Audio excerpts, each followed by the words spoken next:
મોરબીમાં પોલીસ પર હુમલો કરનાર બુટલેગરના ઘર પર ચાલ્યું બુલડોઝર। મોરબીમાં બુટલેગરે પોલીસ પર કરેલા હુમલા મામલે કાર્યવાહી કરાઈ। બુટલેગરનું ગેરકાયદે મકાન તોડી પડાયું। એક ડીવાયએસપી, 5 પીઆઈ અને એક પીએસઆઈ સહિત 70થી વધુ પોલીસ જવાનોના ચુસ્ત બંદોબસ્ત વચ્ચે કામગીરી કરવામાં આવી। અનેક વખત નોટિસ આપ્યા બાદ કાર્યવાહી કરવામાં આવી। મહત્વનું છે કે હુમલા મામલે 7 મહિલાઓ સહિત બુટલેગર સામે હત્યાની કોશિશ અને રાયોટિંગનો ગુનો નોંધાયો હતો। બનાવ બાદ ઇકબાલ ઉર્ફે ઇકો હાજી મોવર નામના બુટલેગરના ઘરમાં તપાસ દરમિયાન લાકડી, ધારૈયા જેવા હથિયાર અને દેશી દારૂ મળ્યો હતો। હાલ પોલીસે બુટલેગર સામે કડક કાર્યવાહી કરી કાયદાનું ભાન કરાવતા ગુનેગારોમાં ફફડાટ ફેલાયો છે। સેટેલાઇટ સર્વેના વાંકે તુવેરની ખેતી કરતા ખેડૂતો સંકટમાં મુકાયા। મુખ્યમંત્રી સુધી રજૂઆત।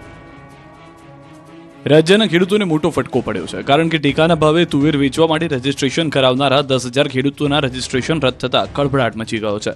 રજીસ્ટ્રેશન થવા પાછળનું કારણ સરકાર દ્વારા સેટેલાઇટથી થયેલ પાક સર્વે હોવાનો દાવો કરાઈ રહ્યો છે।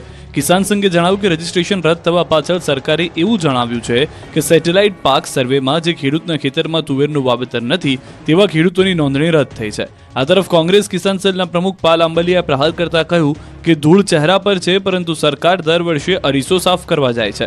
રજીસ્ટ્રેશન રદ થવા પાછળનું મૂળ જમીન માપણીમાં જે તે સમયે થયેલી ભૂલ કારણભૂત હોવાનો દાવો આંબલિયાએ કર્યો।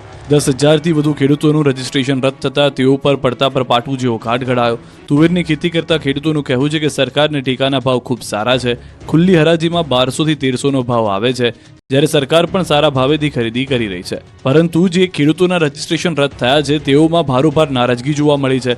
ખેડૂતોએ ફરી રજીસ્ટ્રેશન કરવાની માંગ કરી છે। હાલ જૂનાગઢ જિલ્લામાં તુવેરનું પુષ્કળ વાવેતર થયું છે, ત્યારે ભારતીય કિસાન સંઘ દ્વારા રાજ્યના મુખ્યમંત્રીને પત્ર લખી જે ખેડૂતોના રજીસ્ટ્રેશન રદ થયા છે તેને ફરી રજીસ્ટર કરવાની માંગ છે, અને જો ખેડૂતોના હિતમાં નિર્ણય નહીં આવે તો આંદોલનની ચીમકી ઉચ્ચારી છે।